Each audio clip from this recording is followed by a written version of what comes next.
Has Fox cracked the upside down code with the new Podium fork? Or is it going to become a £2,000 loo roll holder like every fork that's come before it? What, you mean like this one? Yeah, exactly. Yeah. So is that 15 mil loo roll holder or 20 Well, actually, Danny, to be precise, it's a 20 mil hex axle loo roll holder with 30 mil stanzas and carbon upper tubes. It's a very cool looking loo roll holder, I've got to give it that. So 25 years on, we're back here again. Danny, that makes me feel so old. That makes you feel old. I raced a Halson Inversion fork back in the mid-90s. Oh my gosh. So hold on. That was the upside down fork with the arch and the slots cut in the uppers to make it stiff enough, right? Exactly. You never guess what the marketing slogan was. Hit me with it. Turning the suspension world right side up. But that doesn't make any sense. Nothing about that fork made sense. Yeah. It's true. But Danny, before we get into the details in the Fox Podium, let's take a look at the big hitters that tried and failed to make an upside down single crown fork in the past. Yeah, I mean, most recently it was RockShox, right? With RS1. You remember that? With the one-piece upper.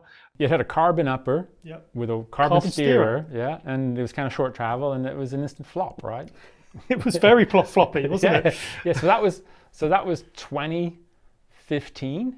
Mm-hmm. And like, what's really funny is it's really reminiscent of the Marzocchi rack. Yeah. Which was, I think that was 15 years before that. Yeah. Again, carbon uppers, short travel. I don't even know if that fork saw the light of day.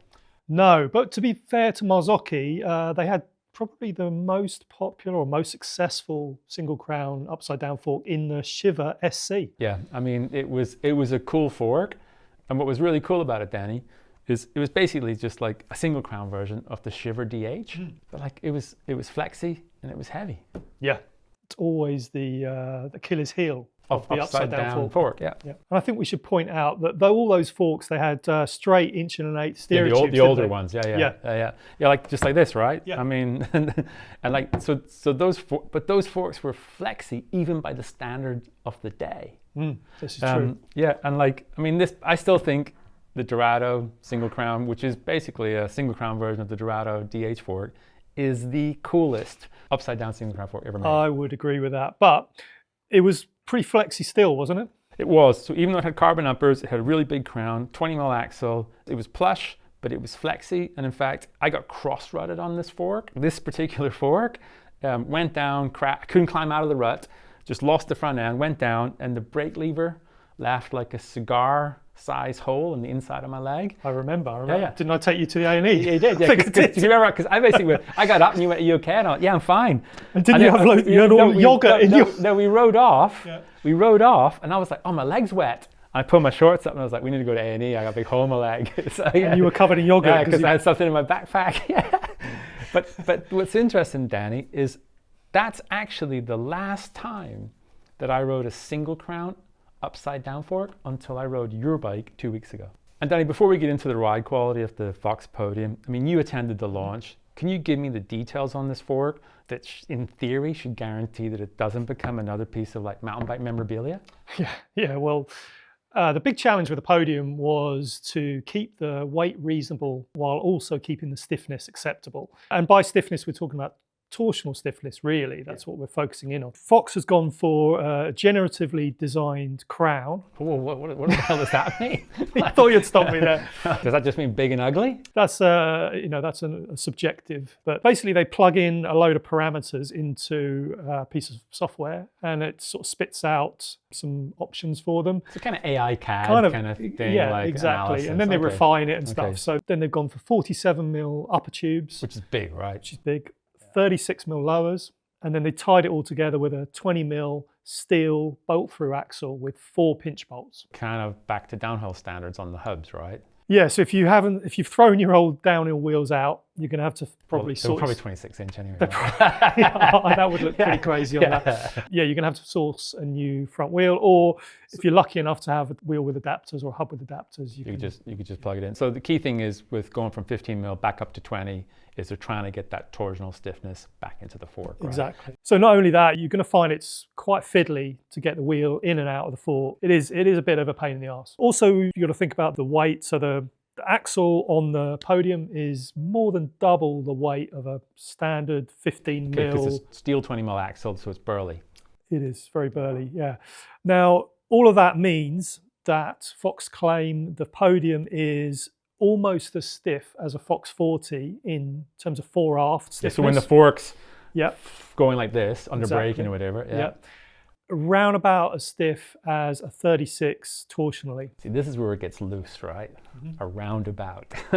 They were very non-specific about it, but then I guess, what are you going to give? I remember saying to you, you sure they didn't mean 34? No, it's definitely a 36, and it's also a 170 podium is equivalent to a 160 36. In terms of axle to crown, or in terms of stiffness? Torsional stiffness. Torsional stiffness. Yeah, okay. Yeah. So a slightly longer podium fork, but is equivalent to a shorter. Yeah, that's what they told me. So I haven't. None of us backed this up on a bench. But now they've also got a lot more bushing overlap in the podium to a 38, let's say, which again will help with the fore-aft binding. And also inherently part of the inverted design is that the leverage will be less on the bushings as the fork is deeper in the treble. So is the upper bushing on the podium, is it floating? No. It's not. They call it a trombone system, don't they? That is not a trombone system. I've not heard that before. They're fixed. Yeah. Interesting. They said they did explore that, but they didn't feel that the benefits were worth the complication. Pursuing. Yeah. Okay. Now, gravity also plays a big part in the extra performance of the podium, and that is because the oil is kept on the seals, seals constantly, rather than being kind of circulated round. Yeah, because on a traditional fork, you've got the lowers, and the oil kind of just lies in the bottom, and the seals are at the top. So basically, when the fork smashes into the bottom, it shoots the oil up, and that's why they've got lube channels and things on the back of the fork legs to try and bring that oil, and foam rings to hold the oil in the seals and keep so like. The key advantage of an upside down fork is that the lubrication's better. That is, that with the bushing overlap and the whole fore-aft stiffness, all that sort of stuff, it all kind of keys in together. So Danny, that's pretty much like the chassis and the externals covered. What's inside the podium? Pretty much a Grip X2 damper that was launched last year. Okay, so 4-way adjustable, high and low speed, compression and rebound. All of that with the bigger base valve, more shims, all that, blah, blah, blah. But they have tuned it slightly, so they've actually made the compression firmer and the rebound lighter. Which is really interesting because on like 38s, we tend to run them quite open. Yeah. Right, on a Fox 38. And what we'll get to later is that's not the case with the podium. Yeah, totally. Now, the lighter rebound is really, well, they say is to do with the reduced unsprung mass. But Danny, you just told me the axle weighs like 100 grams or something. What does an alloy axle weigh, like 35 or something? 46. I just don't buy that. Like I really don't. Like we were out riding and we were talking about this, and I was like kind of like riding along thinking, that doesn't make any sense because let's look at this fork, right? You've got this big heavy axle here. The toilet roll. Right? Yeah, you got toilet roll in there, right? Up at the top, you'll have 2 bolts. The piston of the cartridges will be here, but all of the damper and all of the air spring and everything will be here, so it has to move up and down, so it becomes unsprung mass. So I just don't buy it. I was thinking about that as well, and I think to qualify their comments, I think it's to do with the difference in the inverted fork, the ratio versus a right side up fork. So I don't think it's absolutely lighter, but it's the ratio is better, is more skewed. So basically, like if they weren't just spinning it, they could just tell you that the upper part of the fork is a lot heavier. They could say that. Right. Yeah. Like it's like that's just bullshit, right? Now the other thing I wanted to touch on with the podium, and this is completely unrelated really to the inverted design, is that it comes with the new Glide Core air spring. That's a mouthful, isn't it? Almost, yeah. Try and say that again. Now I have a hunch that this might actually be one of the biggest performance advantages that Fox has kind of installed in its forks. Because it's in the new 36 as well, right? It's in the new 36 as well. Yeah. Now, the Glide Core air spring uses a little kind of rubber bushings. I think they're actually, the material is called nitrile butadiene. It doesn't mean, let's call it rubber, right? Simplicity's sake. Yeah. So they are around the piston and they kind of allow the piston to, if the upper and the lowers are not aligned perfectly, piston can still run smoothly. Is that just because it kind of like glides on the head of the piston sort of thing? So it can move. There's some movement in it. The piston can move, angulate, in reducing the kind of running friction or the stick slip friction that they call it. It's been instrumental, and I think that's been one of the big performance advantages. So did they build that as an innovation? They didn't really. They built it as a Fox innovation, yeah. Okay, I mean, because didn't Formula do that like 10, 11 years ago? But to be honest, I had no idea about that. Are you serious? Yeah, I had no idea. Which just goes to show, right? You can have a brilliant engineering department. If the marketing team doesn't get the message out there, no one knows. What's really funny about that is because I saw a post about that, the glide core thing, and I actually put a comment on going, hey, because that was kind of new to me, right? And I was like, hey, didn't Formula do that like ages ago? And someone from, and I tagged Ride Formula in it, and they were like, yeah, we've been doing that for like 10, 11 years or whatever. And I'm like, well, no one knows about it. And then he started posting about it. It's really funny. Well, you had the advantage of actually going to Formula, didn't you? And to the headquarters. And that's how you learn these things sometimes. Absolutely. Yeah. So like, you're right. There's absolutely no point in having this tech. And I know a lot of people kind of like sort of bemoan the kind of, well, it's just marketing spiel. And yeah, and brands do. They try and, like, we've been to enough launches where brands try and spin it as their own idea. And I'm like, yeah, but I saw this 10 years ago, or I saw this 5 years ago, or someone just mentioned it to me like 2 months ago. So, but I think it's like, if you can feel it, then it's a genuinely useful benefit, right? And the other advantage with it that I'd kind of point out is that when the air spring piston is changing direction, it can also help with that kind of speed and sensitivity, because the rubber can move rather than the seals. Oh, so it can kind of get moving before. Okay, that's interesting. So like in the change of direction. Yeah. Okay, interesting. That's a pretty deep dive into. I wasn't expecting that. I was just expecting like, yeah, it's got bigger upper tubes and they're using 36 mil stanchions. It's got 20 mil axle. But how does it ride? Yeah, well, I was really not expecting to like this fork. I mean, we've both seen the precursors come and go, and I was fully expecting this to suck as well. Okay. But I actually loved it. Without going into tons of detail, like, could you just sum it up, like what it was, like in maybe one word that you loved about it? Control. Simple, okay. I think. I mean, control could cover a lot of bases, but I really found that I had more control, particularly in situations where I needed it most. Okay. So give me an example of that? Like, so I was following this guy in Leogang. He was a local, lives in Innsbruck. He's pretty fast. We came into this section. There's like a little natural kind of lip, and he sort of just hucked off it. So I'm following him. We're doing about 20 miles an hour.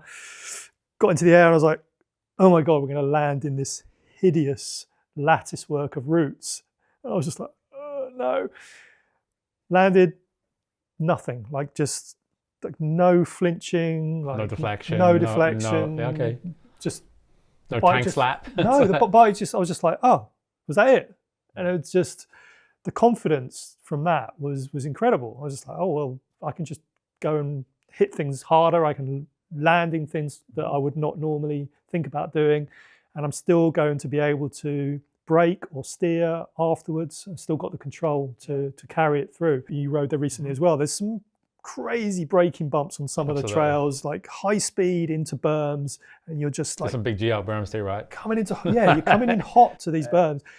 And normally you'd just be like, oh, kind of, like you're digging the road up or something. And on the podium, you just flutter over them. There's just, it just feels like they're not there really. And that's the advantage of like a fresh fork that's been fettled by Fox and given to the journalists. You're there to have a good time. No, I'm not a cynic. Well, actually, I am, right? But that's what happens, right? So like if it'll be really interesting to see if they can carry that performance into production. I'll take a point, and then I'll counter that with when I went to the Fox launch last year in Santa Cruz, and I rode the brand new 36 with a new grip damper on way less gnarly rough tracks, and I was like, oh my God, this is so harsh. That's true. I remember that. In fact, you were one of the few people that said that. There was a lot of people that were going, oh, this is the best fork I ever rode. And it's like, and we both commented on like the Grip X damper that they'd kind of gone overboard. We can't be precise if it was friction or damper, but it seemed like it was the damper that changed. So we're getting a little bit off topic here, but they haven't changed the dampers at all for this year, the Grip X and the Grip X2. The tunes on them, and they feel completely different. Friction reduction. In a 36 and a podium. Yeah. So it is friction reduction. That's my hunch anyway. Anything you didn't like about the fork? Well, there is more weight for sure. The front heel does feel a little bit heavy. It took me a little bit of time to get used to that, but I'm not sure whether that was set up or whether it was a brand new bike that I was riding, or I don't know. But you've had plenty. You've had like quite a bit of ride time. I've had a lot of ride time on that now. You know, we did that silly reel where we stuck the wheel between our knees and twisted the bars. Got to get the legs right. Yeah, right. Yeah. Like, so everyone's worried about the flex. I didn't worry. It didn't concern me. It didn't annoy me or frustrate me. Like, I notice it in a few spots. Yeah, and we should make it clear, you are what, 80 kilos, under 80 kilos? Like under 80, 75 kilos, probably 78 at the time. Yeah, so you're definitely at the lighter end of the kind of weight distribution. Yeah. And I think there will be people for whom it isn't gonna be stiff enough. But for like around our weight, I feel like the stiffness is fine, completely acceptable. And we've always said that, like, you and I have both ridden a lot of e-bikes, and we kind of come back to the fact that the frames are kind of pretty stiff, and we like the bikes with the 36s on, or with the lyrics on, right, from RockShox, totally. because it kind of can give the bike a little bit more flex. But what was interesting was that when I rode your bike, this bike with the podium fit, that was my first ride on it, and we rode up, and I was like, it's cool, right? It looks super cool. We did a trail. I got to the bottom, and I was like, Danny's got some weird bar roll, or he's put some stupid stem on this bike, because like the steering feels different. And then I looked down, I was like, bars are in perfect position, stems absolutely ideal for the reach and the size of frame. And I was like, that's really interesting. And I think what I was feeling was, now Fox said they matched the offset on this fork to the 38, but what it feels like a longer offset fork. And I think that's purely to do with the weight distribution of the fork. I think the center of gravity of the fork is more forward. Yeah. It's in a different place to a conventional fork. So you just get that little bit more like weird, like kind of like steering kind of feel. The steering feel is different, and I can't determine if it's a reduction in stiffness or if it's just the fact that it's almost like having a different offset. That was my. But I was 100% with you. I remember we got to the bottom. I was like, this fork is actually too plush. Yeah. I was like, I'm not getting any feedback from the trail. I'm a little bit heavier than you, so I cranked up the low speed, and then that felt better. So I stopped, took the low speed back off, pumped the fork up a little bit more, and then I ran it as a harsher setup because I just wanted to know a little bit more what was going on at the front wheel, and I actually thought it matched the rear suspension better. Yeah, well, another thing I really love about this fork is the fact that you can do that with the damping, and you're not just adding harshness, adding like transmissibility from the ground. Or you're not just turning the dial counterclockwise and can't turn it anymore. Yeah, you're like, right? You're not trying to give me less. Give me less. Yeah. It's really is a breath of fresh air, I think. It's an expensive piece of kit, right? Yeah, totally, no question. But it's designed to be expensive, right? It's designed to be a halo product that's going to kind of almost appeal to a different customer. Well, I mean, if you look at the comments, everyone's been saying it's just for like middle-aged dudes on e-bikes, and that's basically like we're the target demographic, right? Just without the cash. Yeah, totally. But like we are absolutely the target demographic, and do you think this is just the start for Fox with the whole kind of upside down program? I think it is. Yeah, I mean, I wouldn't be surprised to see a 180 version of that fork. So currently, what are the travel options on it? So 150, 160, or 170. So with different air springs, just like you do on a... Just swap them over, but yeah, I wouldn't be surprised if there's a 180 option coming. And then I wouldn't be surprised either if there's going to be a dual crown version, a downhill version coming as well. I think they're going to probably test that if they're not already. I mean, you did say earlier that I'm a cynic, and I am pretty cynical, and I kind of look at Fox's range, and it's pretty comprehensive, right? I mean, they've got all the bases covered.